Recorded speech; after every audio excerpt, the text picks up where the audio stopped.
Hello everyone. For today's video, I wanted to show you the kittens that we're fostering to start.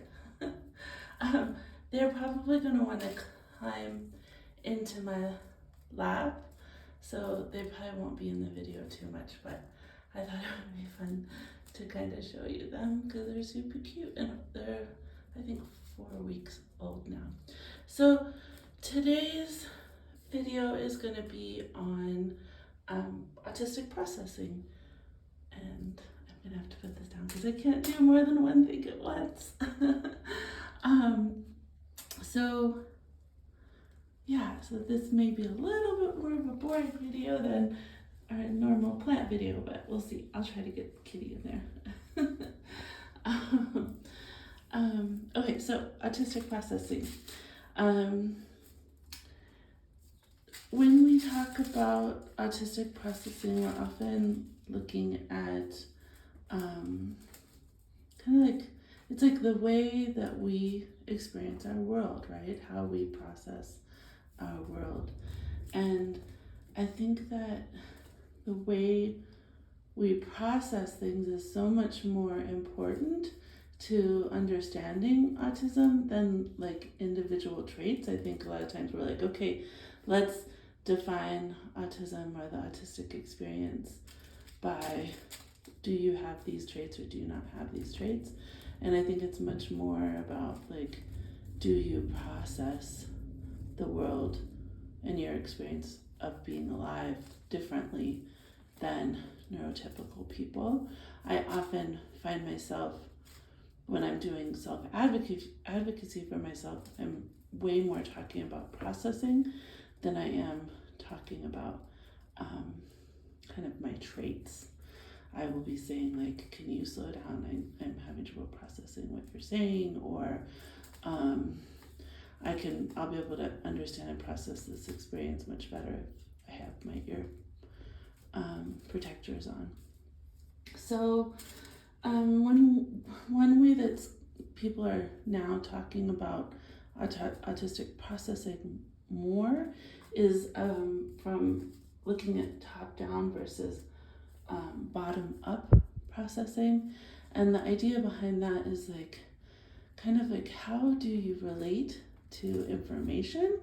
And I think many autistic people would say that they like to gather the information and data before they try to figure out in order to figure out what the bigger picture might look like, and they want to have all the information, which would be more of a bottom-up processing. And some autistic people are more top-down, which would be like, they want to see the framework and then fill in the details, or fill the details along the way. I kind of like to think about this as when I build furniture, like IKEA furniture, I want to look at all of the steps all the way through to the end, and see all of the details and make sure that I have all the pieces before I get started on the project, whereas some people will just start with step one. And so I think that if that feels like an important thing for you, you might want to just start researching top-down versus bottom-up processing. Synesthesia is a word that means kind of the kitty got in the water. That means kind of a mixing of our sensory experience. So not all autistic people have synesthesia, but many autistic people are synesthetes. I'm a synesthete, so like when I hear music, I also see color and design. Some autistic people see letters or numbers in certain colors, which can really help them to remember dates or passages of language. There's such a thing as mirror emotion synesthesia. So like if you're watching a TV show and the character gets embarrassed and you feel the embarrassment with them, that would be that. I'm gonna turn away from the kittens because they're too distracting to my processing. let's see, what else was I gonna say? Yeah, so, um, or some people have mere touch synesthesia, which is when you see somebody get hurt and you actually feel physical pain. Many different types of synesthesia. Some people smell words or smell colors is another common one, um, or feel like certain numbers are hot and certain numbers are cold would be another type of synesthesia. Um, when we talk about autistic processing, I think it's also important to talk about how our brains have actually been shown to be different. So if you look at, I think it's like CT scans or possibly MRIs, I think it's CT, of autistic brains versus neurotypical brains, there have been shown to be differences. So we tend to have less pruning of synapses, so kind of hyperconnected brains, and our amygdala size is also different, which is the amygdala is highly connected to fight, flight, freeze. We have When we're processing our world, many of us have senses. We've talked about this before. So we are either hyper or sensory people, and so we tend to like hear things that other people don't hear, smell things that other people don't smell, or sometimes we have the opposite, like we don't feel pain in the same way as neurotypical people do. So that could, impact how we process our experiences and the world. Many of us have the experience of feeling that everything is connected. And so while we can be kind of black and white thinkers, we also see how everything is connected, which is kind of an interesting irony, right? We seek clarity. Many of us have trouble with face recognition, or that's called propagnasia. I don't pronounce it correctly, and I struggle with spelling it too. But it's when you have a hard time remembering people's faces. I don't have that as much. I don't actually have that myself.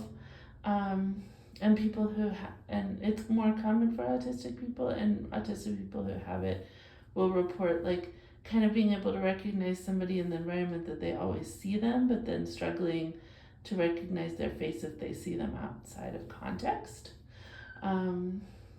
Which can be taken by neurotypicals as being rude, but really it's just a processing difference. When we talk about autistic processing, one of the topics that comes up a lot is how we process our identities. And two of those identities, gender and sexuality. Autistic people are more likely to be queer. There's been studies showing that they're more likely to be queer and more likely to be gender expansive or trans. And, there's a lot of different theories. I think that the one that I kind of feel like is most likely true is that because we know that autistic people do not prescribe as much to the box of social hierarchy and social rules, and even really kind of get neurotypical social expectations as naturally, that we are more likely to kind of experience our gender and our sexuality outside of and in spite of those boxes or those expectations. And so some people say that the larger number of autistic, gender expansive, and queer people is actually representative of what the general population would look like if we didn't have those kind of social rules that say that one should fit into the gender binary, or one should be straight. So let's see, other things that you'll hear about when we talk about autistic processing differences. Now, not everyone who's autistic has these differences, but um, there are a bunch of other kind of processing differences or learning differences that often go hand in hand with being autistic, but they're not everyone experiences them. So some of those would be like alexithymia, aphantasia, hyperlexia, dyslexia, dyscalculia, etc. Um, another thing that's impacted, I believe, by processing is our memory. Many autistics will express that they don't feel that they their memories work in the same way as neurotypical people, or and that can be like having more like episodic intense memories rather than chronological memories. A lot of autistic people will be like, I can remember this one time in a parking lot and I remember every single detail, or I remember every single detail of this one room or this one experience, but I don't remember. Like, if you ask me what was third grade like, maybe I don't remember that. um, um, and that's another one that's worth exploring or learning more about and seeking out autistic voices on. And I think that sometimes that's one where we can get judged, like, oh, your memory's bad, or your memory is less socially relevant or something. And many autistic people will feel bad, like, oh, I don't remember all the things that neurotypical people remember about being young or something. And as I often point out, I would say that it's a difference, not a lesser than thing.